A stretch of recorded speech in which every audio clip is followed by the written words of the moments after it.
Welcome back to English 4.0, the radio show. Let's go!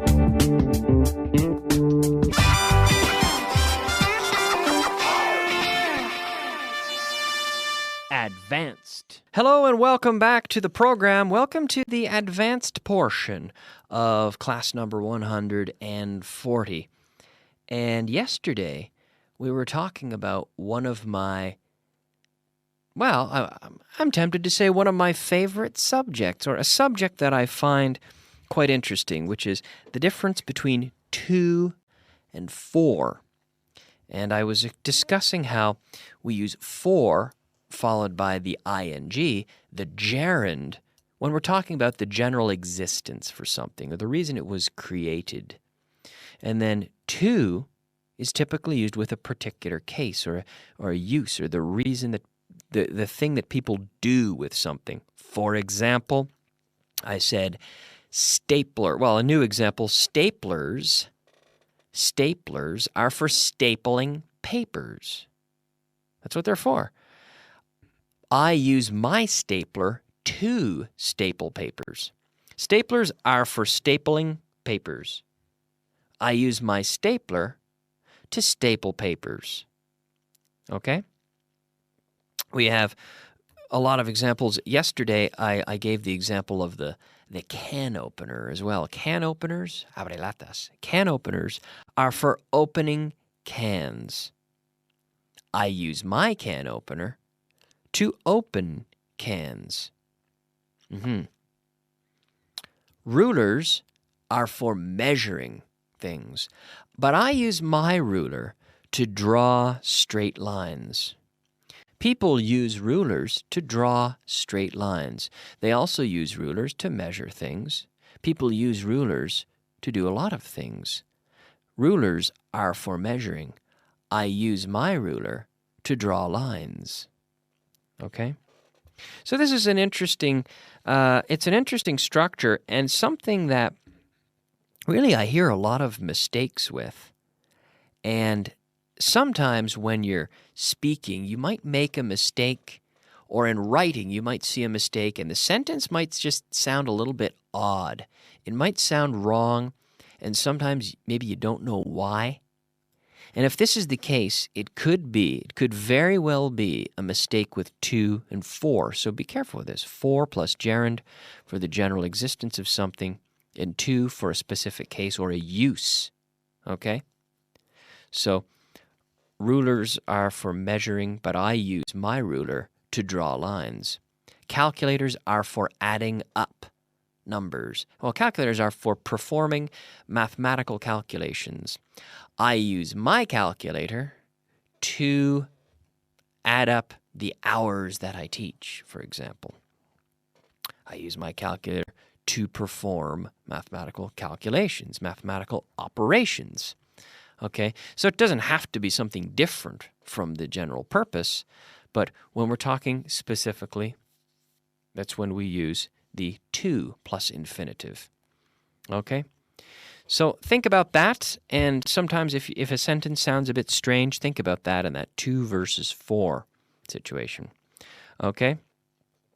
Now the next thing we saw, and we can spend a little time reviewing it, is, that's right, our translation list. Translation. All right, yes, it is time for translation list number 48, which we saw in the last class, and I promised you at the end of yesterday's class that we would see the rest of this because we only had time to look at half of it, the first 6.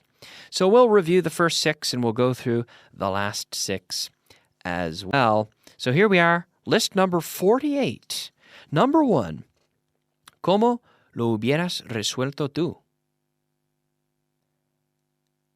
How would you have solved it? How would you have solved it? How would you have solved it? All right. Number 2, Nunca me molesto en hablar con los testigos. I never bother. Nunca me molesto. I never bother talking to the witnesses. Here you could use the infinitive as well. You could say, I never bother to talk to the witnesses. I never bother talking to the witnesses, los testigos, witnesses. Number 3, reconozco que tus métodos funcionan. I admit your methods work. I admit it. Yes, I admit your methods work. Number 4, las cosas se harán a mi manera. Things will be done my way. Things will be done my way. A mi manera. Things will be done. Things will be done my way. Number 5, me cuesta trabajo mantenerme despierto. I have trouble staying awake. I have trouble staying awake. Yeah, awake. I have trouble. Have trouble is always followed by the gerund. I have trouble staying awake. I have trouble staying up late at night. I have trouble eating the whole sandwich. Have trouble plus gerund. Okay, I have trouble staying awake. Number 6, no saco buen provecho de mi tiempo. I don't take good advantage of my time. To take advantage of. I don't take good advantage of my time. Of, right? Which is one F. Of. I don't take good advantage of my time. To take advantage of. To take good advantage of. I don't take good advantage of my time. Number 7. Él logró ganar el respeto de todos. He managed to gain everyone's respect. He managed to gain everyone's respect. Number 8. Duele tanto que me despierta de noche. It hurts so much. Duele tanto. It hurts so much that it wakes me up at night.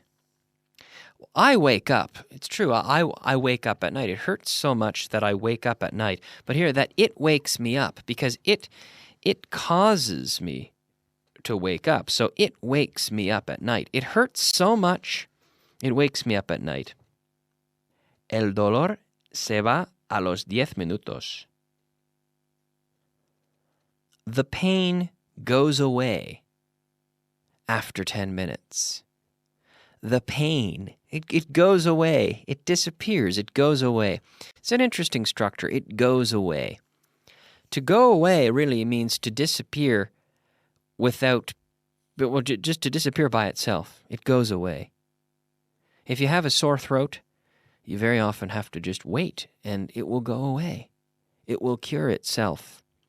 But you have to wait. It will go away. So here, it will go away, or the pain goes away after 10 minutes. Number 10. Él lleva una vida muy aburrida. He leads. We say he leads, L-E-A-D-S. He leads a very boring life. He leads a very boring life. Una vida muy aburrida. A very boring life. If his life is boring, he must be bored.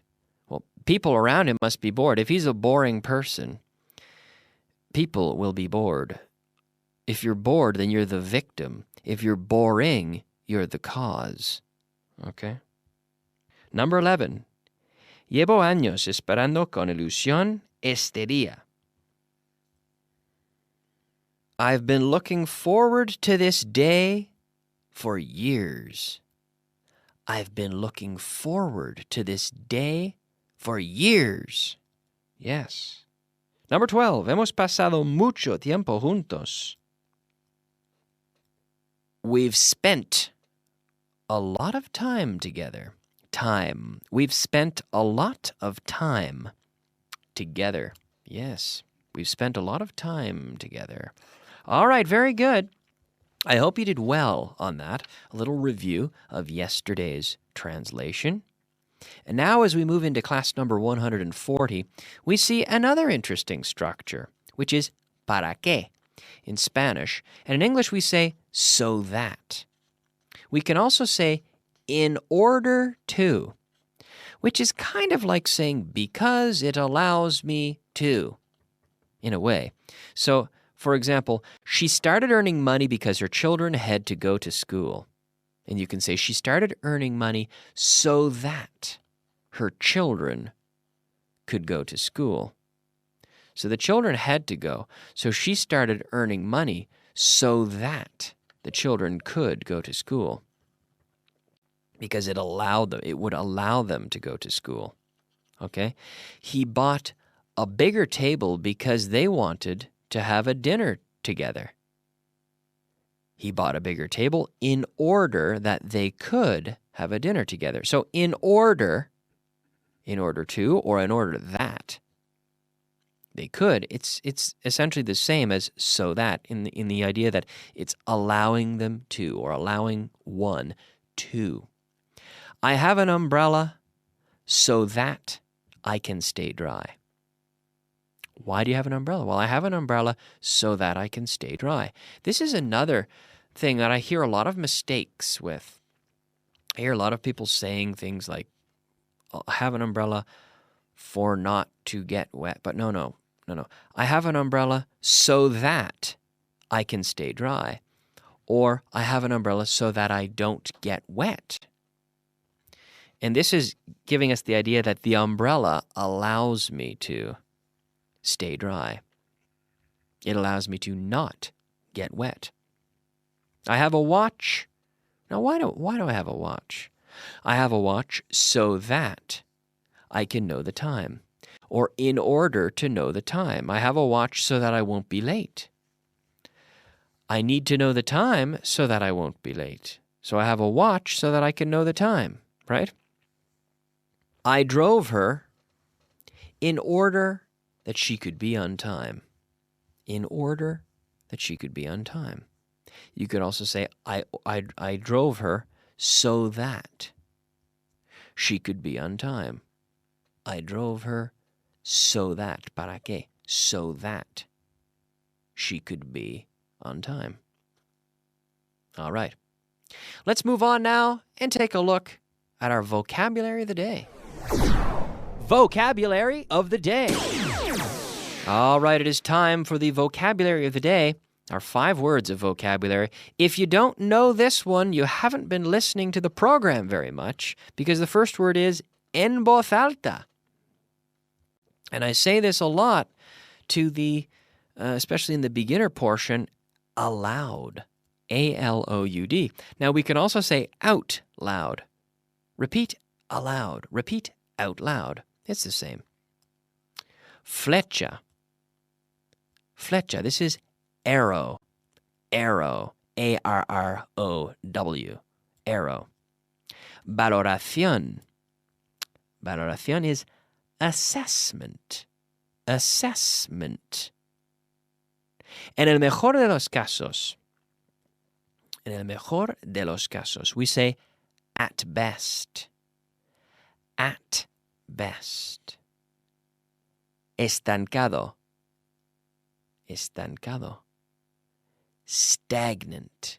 Yeah, so there are mosquitoes in the stagnant water. Stagnant. It's not moving, it's stagnant. And a lot of germs and bacteria can grow in stagnant water, for example. Okay? So we had en voz alta, aloud. Flecha, arrow. Valoración, assessment. En el mejor de los casos, at best. And then estancado, stagnant. Stagnant. Now, the last thing we have to look at today is the structure to stick at something, which is to persevere, or seguir con algo, a pesar de las dificultades. So despite the difficulties, we're going to keep going. We're going to persevere. We're going to stick at it. If you want to learn English, you have to stick at it. You have to keep going. You have to keep studying. You have to keep making the effort. You have to stick at it. Okay? At first, you'll find it hard, but stick at it. Yeah. It's true. It's the key to learning things. Really, it is the key to success, I think. Stick at it.